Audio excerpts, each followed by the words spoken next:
నమస్తే, welcome to Meta news.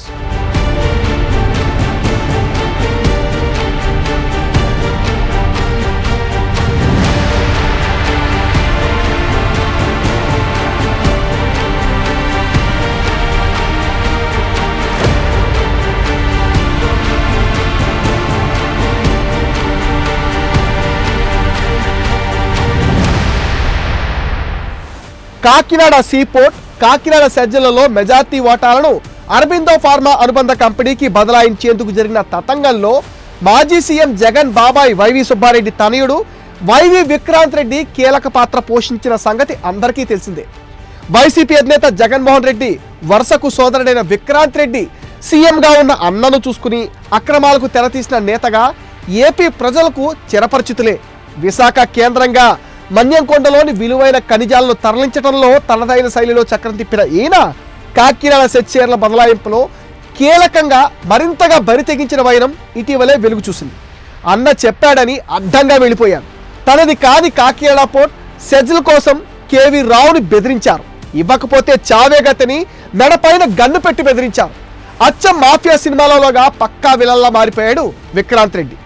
ఈ కేసులో ప్రధాన నిందితుడిగా సిఐడి అధికారులు కేసు నమోదు చేయగా అరెస్ట్ నుంచి తప్పించుకునేందుకు ఆయన హైకోర్టులో ముందస్తు బెయిల్ కావాలంటూ పిటిషన్ దాఖలు చేశారు.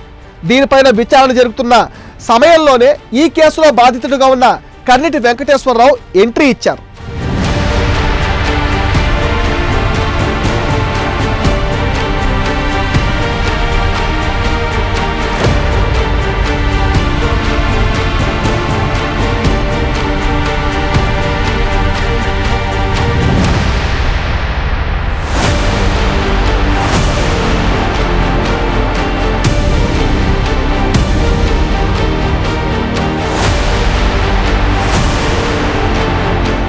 కేవీ రావు ఎంట్రీతో విక్రాంత్ రెడ్డికి టెన్షన్ పట్టుకుంది. జూనియర్ వైవి షాక్లో ఉన్నాడు. విక్రాంత్ రెడ్డి తనను నానా ఇబ్బందులు పెట్టారని, ఈ కేసులో అతడే ప్రధాన నిందితుడని పేర్కొన్నాడు కేవీ రావు. అతడికి బెయిల్ ఇస్తే కేసులో కీలక సాక్ష్యాలను తారుమారు చేస్తాడని ఆరోపించారు. కేవీ రావు ఇంప్లీట్ పిటిషన్తో కేసు కొత్త మలుపు తిరుగుతోంది. ముందస్తు బెయిల్ పిటిషన్లు సాధారణంగా బాధితులు పెద్దగా పట్టించుకోరు.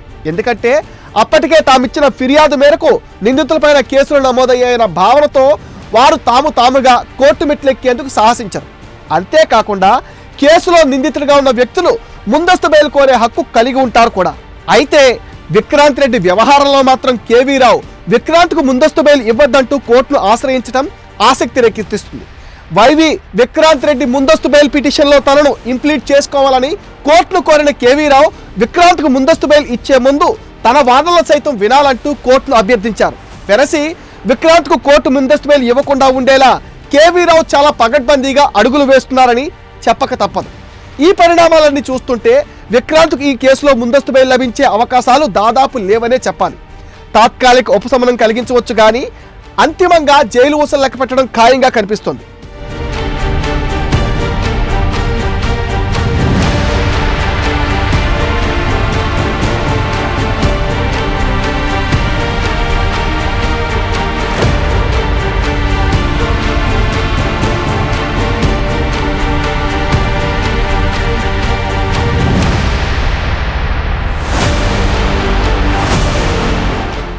కేవీ రావు తన ఇంప్లీట్ పిటిషన్లో ఏం వాదనలు వినిపించారన్న విషయానికి వస్తే అసలు కాకినాడ సీపోర్ట్ కానీ కాకినాడ సెజ్ షేర్ల బదలాయింపు కానీ ఈ వ్యవహారం మొత్తంలో విక్రాంత్ రెడ్డే కీలక భూమికని ఆయన కోర్టుకు వివరించారు. తనను తన కుటుంబ సభ్యులు విక్రాంత్ రెడ్డి బెదిరించారని కూడా ఆయన చెప్పుకొచ్చారు. ఈ కారణంగా తనతో పాటు మొత్తం తన కుటుంబ సభ్యులు తీవ్రమైన మానసిక క్షోభ అనుభవించిందని ఆయన తెలిపారు.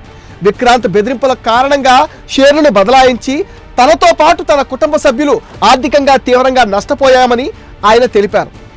అసలు ఈ కేసులో అందరికంటే విక్రాంత్ రెడ్డే కీలక పాత్రని బాధితుడు కేవీ రావు ఆరోపించారు.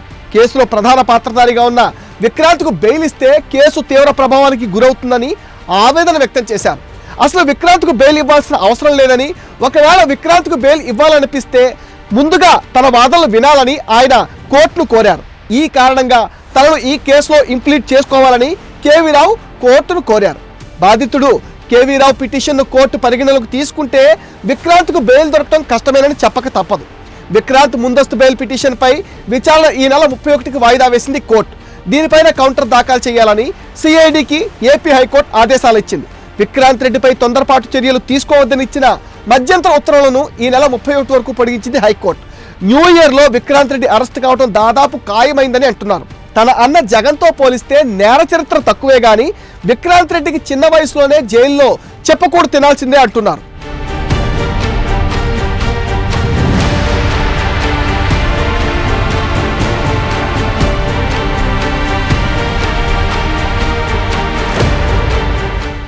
ఇది మెటా న్యూస్ అప్డేట్. అండ్ ఈ వీడియో పైన మీ విలువైన ఒపీనియన్ కామెంట్ సెక్షన్ లో మెన్షన్ చేయడం మర్చిపోతూ మీరు ఇచ్చే కామెంట్స్ తో మరిన్ని ఇంట్రెస్టింగ్ వీడియోస్ మీకు అందిస్తాం. Please support meta news, please subscribe meta news.